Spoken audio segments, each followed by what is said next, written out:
உங்க எம்எல்ஏ ஆளூர் ஷானவாசால நாகப்பட்டினத்துல கொடியேற்ற முடியல, உங்க தலைவரால மதுரையில கொடியேற்ற முடியல. கொடிக்கம்பத்தை வச்சாங்கன்னா அரசு நிர்வாகம் வந்து இன்னைக்கு கொடிக்கம்பம் ஏத்துற இன்னைக்கு நேரத்தை நடந்துகிட்டு இருக்கு. இது இன்னைக்கு திமுக ஆட்சியிலும் நடக்குங்கிறீங்களா? எல்லா ஆட்சியிலும் நடக்குது, எல்லா ஆட்சியிலும் நடக்குதுங்க. ஆனாலும் நீங்க ஆளுங்கட்சியில ஒரு அங்கம், உங்களுக்கே அப்படி நடக்குது. ஏங்க இங்க அதான் சொல்றேன், அதிகார வர்க்கங்க சாதிய நோயா இருக்கா, மனநோயா இருக்காங்க. இந்த மதுரை கலெக்டர் சங்கீதா மிகப்பெரிய சங்கியா இருக்கு. ஒரு தலைவர் புரட்சியாளர் அம்பேத்கர் பிறந்த நாள் பேரணிங்க மதுரையில, ஒரு 2 கிலோமீட்டர் பேரணி. அந்த பேரணிக்குள்ள வெறும் ஒரு ஆம்புலன்ஸ உள்ள விட்டு கலெக்டர் கார் உள்ள வருதுங்க.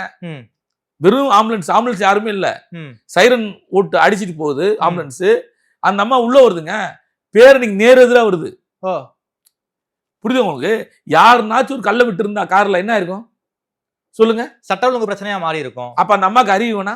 ஒரு மாவட்ட ஆட்சித்தலைவர், ஒரு பேரணி வருது, ஒரு 10,000 பேர் வந்துகிட்டு இருக்கான், அது சென்டர்ல வரலாமா? முத காவல்துறை அப்படி செய்யலாமா? முத அந்த அம்மாவே போகணும், காவல்துறை என்ன சொல்லணும், நீங்க போகாதீங்கன்னு சொல்லணும்ல. அப்ப இது யார் மேல தப்பு? திமுக மேல தப்பா, மாவட்ட ஆட்சித்தலைவர் மேல தப்பா?